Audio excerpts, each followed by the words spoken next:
ایک زمانے میں دنیا پاکستان کی اتنی عزت کرتی تھی کہ جب پاکستان کے پہلے فوجی صدر جنرل محمد ایوب خان 11 جولائی سن 1961 کو امریکہ کے 8 روزہ سرکاری دورے پر امریکی ریاست میری لینڈ کے اینڈریو ایئر فورس بیس پر اترے تو ان کا ایسا استقبال ہوا تھا کہ نہ اس سے پہلے اور نہ اس کے بعد کسی اور پاکستانی سربراہ کا اس جیسا استقبال ہوا۔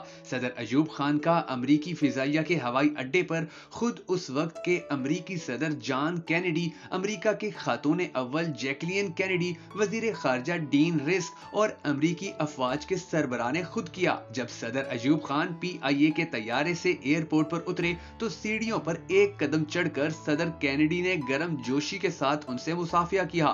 پاکستان کے صدر اپنی بیٹی بیگم نسیم اورنگزیب، وزیر خارجہ منظور قادر، وزیر خزانہ محمد شعیب کے ہمراہ تھے۔ ایئرپورٹ پر امریکی فضائیہ اور امریکی بحریہ کے دستوں نے ان کی آمد پر سلامی پیش کی۔ سلامی کے وقت صدر کینیڈی اور امریکی وزیر خارجہ کے ساتھ امریکی افواج کے سربراہ جنرل لائمین لمڈرز بھی سٹیج پر موجود تھے۔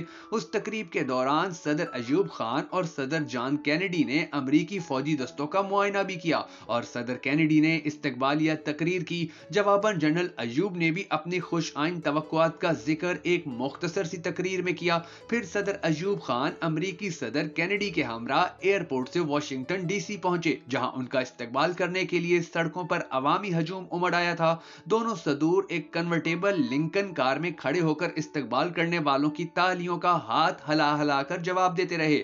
صدر ایوب کو واشنگٹن DC میں امریکی عمارت بلیئر ہاؤس میں سرکاری مہمان کے طور پر ٹھہرایا گیا تھا۔ اسی شام صدر کینیڈی اور خاتون اول جیکلین کینیڈی نے ماؤنٹ ورنن، جہاں امریکہ کے پہلے صدر جارج واشنگٹن کا آبائی گھر ہے، مہمان صدر کے اعزاز میں سرکاری عشائیہ دیا، جس میں امریکی دارالحکومت میں مقیم اعلیٰ عہدیداروں کے علاوہ کئی ملکوں کے سفارتکاروں نے بھی شرکت کی۔ اس موقع پر ملٹری پینجمنٹ کا مظاہرہ ہوا۔ امریکی فوجی بینڈ نے صدر ایوب کو محظوظ کرنے کے لیے مختلف کرتب دکھائے۔ کہا جاتا ہے کہ ماؤنٹ ورنن میں اس سے پہلے کسی بھی مہمان کے لیے اس قسم کے عشائیے کا اہتمام نہیں کیا گیا تھا۔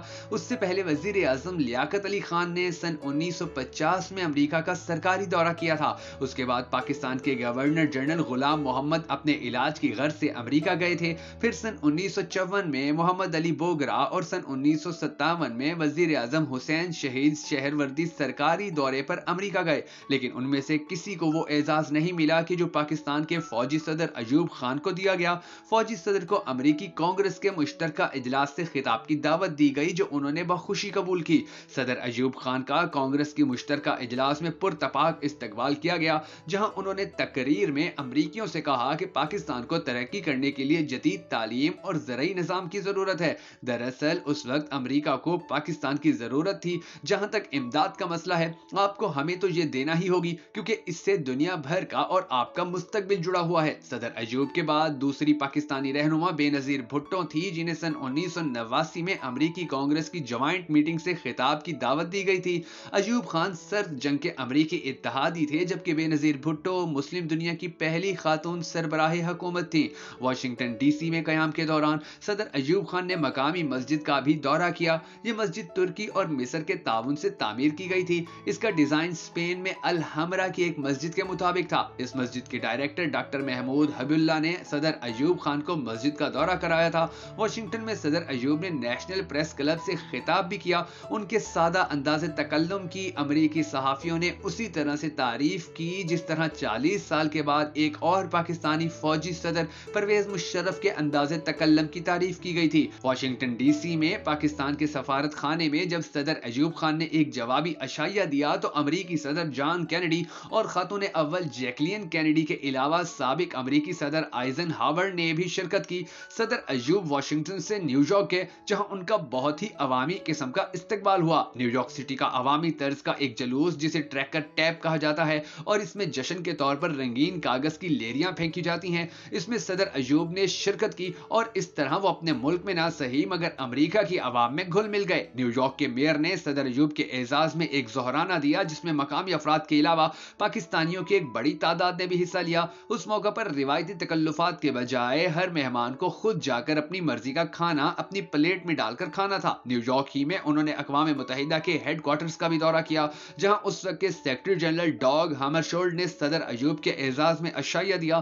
اس موقع پر اس وقت پاکستان کے اقوام متحدہ میں مستقل مندوب سعید حسن سمیت تقریباً ہر مغربی ملک کے سفراء موجود تھے۔ صدر ایوب خان ٹیکس ہاؤس میں نائب صدر جانسنز کی رینج میں ان کے ذاتی مہمان بنے، جہاں انہوں نے امریکہ میں زیر تعلیم پاکستانی طلبہ سے بھی ملاقات کی۔ پھر روڈ سینٹ اینٹریو اور باقی جگہوں کی سیر کرتے ہوئے وہ واپس نیو یارک پہنچے، جہاں سے وہ پاکستان روانہ ہو گئے۔ اگر جائزہ لیا جائے تو 60 کی دہائی میں صدر ایوب خان کا امریکہ میں زبردست استقبال دراصل امریکہ کی اس خطے میں سرد جنگ کی پالیسی کا حصہ تھا، جس میں چاہے کوئی فوجی آمر ہو یا مطلق العنان بادشاہ، اگر وہ کمیونزم کے خلاف ہے تو وہ امریکی اتحادی ہوگا۔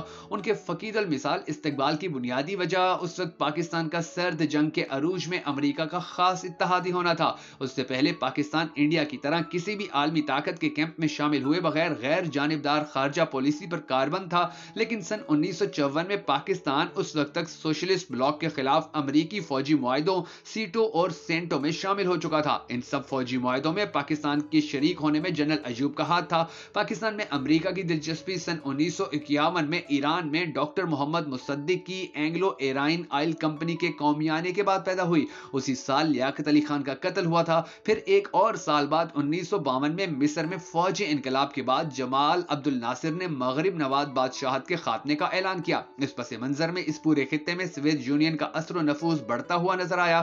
اب امریکہ کو مضبوط اتحادیوں کی ضرورت تھی، جو انہیں پاکستان کی اسٹیبلشمنٹ کی صورت میں نظر آیا۔ اس اسٹیبلشمنٹ میں نہ صرف برطانیہ کے تربیت یافتہ سول سرونٹس تھے، بلکہ برطانوی تربیت یافتہ فوج بھی تھی، اور انہوں نے کمیونزم سے اپنی نفرت کا کئی بار اظہار کیا تھا۔ فرائیڈے ٹائمز کے 27 دسمبر 2019 کے شمارے میں میجر جنرل سید علی حامد لکھتے ہیں کہ جنرل افتخار کو قابلیت کی وجہ سے ترقی دے کر لاہور کی 10ویں ڈویژن کی کمانڈ دے دی گئی تھی۔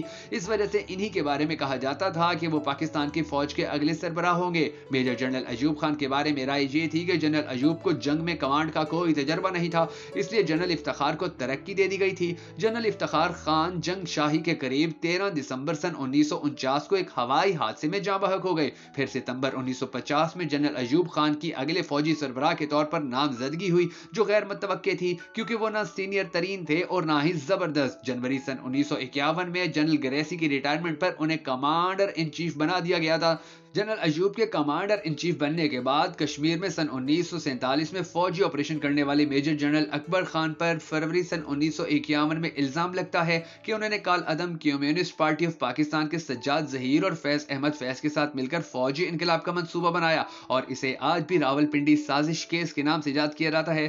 بعض مورخین اسے جنرل ایوب کی سازش بھی کہتے ہیں، جنہوں نے جنرل اکبر کو ینگ ٹرکس کہا تھا۔ اس کیس سے جنرل ایوب خان کو اپنے دو مخالف جرنیلوں میجر جنرل اکبر خان اور میجر جنرل نذیر احمد کو، جو ان سے سینئر تھے، راستے سے ہٹانے کا موقع مل گیا تھا۔ اس مبینہ ناکام فوجی انقلاب کے فوراً بعد اس وقت کے ڈیفنس سیکرٹری سکندر مرزا نے فوراً امریکیوں کو مطلع کیا کہ ناکام بغاوت کے ارکان پاکستان کو سوویت یونین کے حوالے کرنا چاہتے تھے، اور یہ کہ اکبر خان 100% کمیونسٹ تھا۔ اس پس منظر میں پاکستان اور امریکہ کے تعلقات سن 1953 سے تیزی سے بہتر ہونا شروع ہوتے ہیں، جہاں سن 51 تک پاکستان کو چند کروڑ ڈالر امریکی امداد ملتی تھی۔ سن 1953 میں 50 کروڑ سالانہ سے زیادہ ہوئی، 1955 تک 2 ارب ڈالرز اور سن 1963 میں 3 ارب ڈالرز کے قریب تھی۔ جب جنرل ایوب کی گرفت مضبوط سے مضبوط تر ہوتی گئی تو انہوں نے امریکی CIA کے خفیہ منصوبے میں شمولیت اختیار کر لی۔ یہ U-2 جاسوس جہازوں کی پروازیں تھیں جن کا مقصد سوویت یونین سے فوجی معلومات جمع کرنا تھا۔ پاکستان سے اس کی پروازیں سن 1956 سے سن 1960 تک اڑتی رہیں، حتیٰ کہ ایک پرواز پکڑی گئی اور امریکی پائلٹ کو روس نے گرا لیا۔ تب سوویت لیڈر نے پاکستان کو دھمکی دی کہ پشاور اب میزائلوں کے ہدف کے زد میں ہے، اور اس کے بعد حالات ایک دم سے تبدیل ہوتے چلے گئے۔